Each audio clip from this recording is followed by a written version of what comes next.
warahmatullahi wabarakatuh. Alhamdulillahirabbil alamin, wassalatu wassalamu ala asrofil anbiya'i wal mursalin, sayyidina wa maulana Muhammadin wa ala alihi wa sahbihi ajmain. Amma ba'du. Yang terhormat Dewan Juri Lomba Kultum BEM-Poltekkes Semarang, yang terhormat kakak-kakak panitia BEM-Poltekkes Semarang, serta pemirsa yang berbahagia.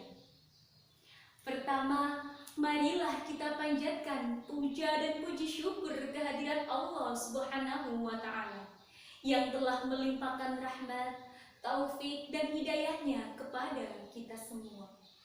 Semoga sholawat serta salam tetap tercurahkan kepada junjungan kita, Nabi besar Muhammad Sallallahu Alaihi Wasallam.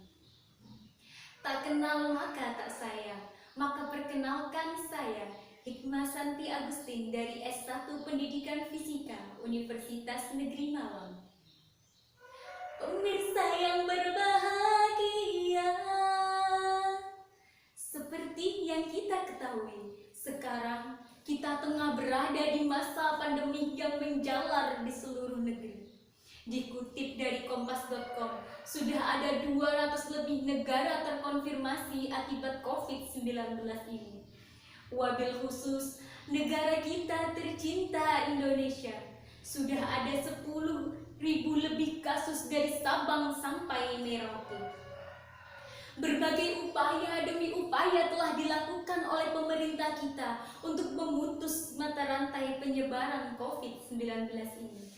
Mulai dari penutupan tempat ibadah, tempat hiburan, hingga pembatasan sosial berskala besar. Namun, wabah kian meluas dan merajalela di seluruh penjuru dunia. Tidak peduli status ekonomi, status sosial, status budaya, status pendidikan, bahkan status organisasi, semua rentan terkena virus corona ini. Pemirsa yang berbahagia, semua kejadian di muka bumi ini pasti ada hikmahnya. Terlebih lagi, pandemi ini terjadi pada bulan suci Ramadan 1441 Hijriah. Lalu hikmah apa yang bisa kita ambil dari pandemi di masa sekarang ini? Agar kita senantiasa lebih mendekatkan diri kepada Sang Pencipta. Yang biasanya kita menyibukkan dengan hal-hal duniawi, kita bisa lebih dekat, memiliki quality time lebih dengan Sang Ilahi Rabbi. Bukan hanya itu, di masa pandemi seperti ini memberikan kita pelajaran bahwa tidak ada yang patut untuk kita sombongkan di muka bumi ini. Semua hanyalah milik Allah Azza wa Jalla dan akan kembali pula kepadanya. Dari Ibnu Abbas radhiyallahu anhu, Rasulullah Shallallahu Alaihi Wasallam bersabda, ada 2 nikmat yang manusia suka tertipu di dalamnya. Apakah itu? Yaitu nikmat sehat dan waktu luang. Hadis riwayat Bukhari. Bukan hanya nikmat sehat yang luar biasa, namun waktu luang juga sangat dan amat sangat berharga. Karena waktu tidak bisa diputar dan waktu itu bagaikan pedang, yang mana jika kita tidak bisa memanfaatkannya dengan sebaik mungkin, maka waktu itu akan menusuk dan menebas diri kita sendiri.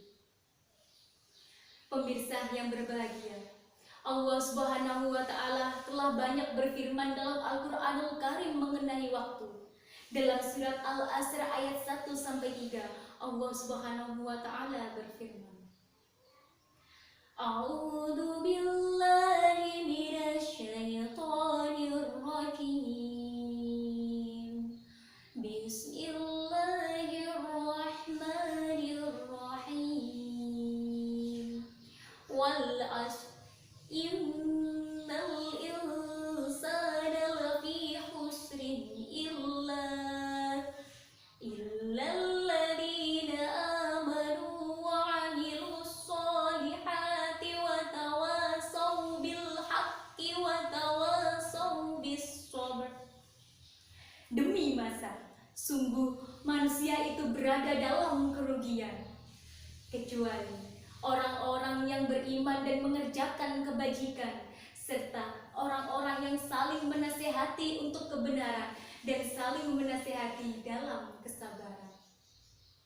Allah tidak hanya berfirman mengenai waktu dalam surat Al-Asr saja, dalam surat Ad-Duha, Al-Lail, Asy-Syams, dan masih banyak lagi.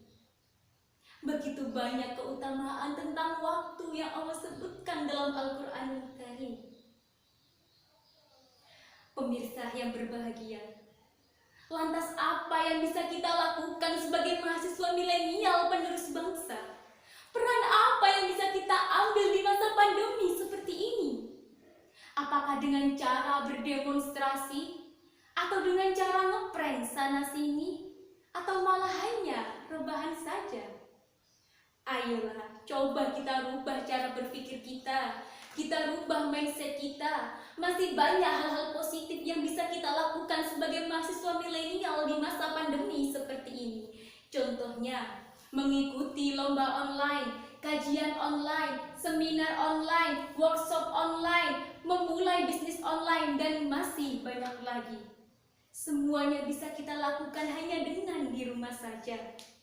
Meskipun kita belajar dan bekerja dari rumah, tapi kita tetap bisa berpikir, mengasah otak dan daya kreativitas kita.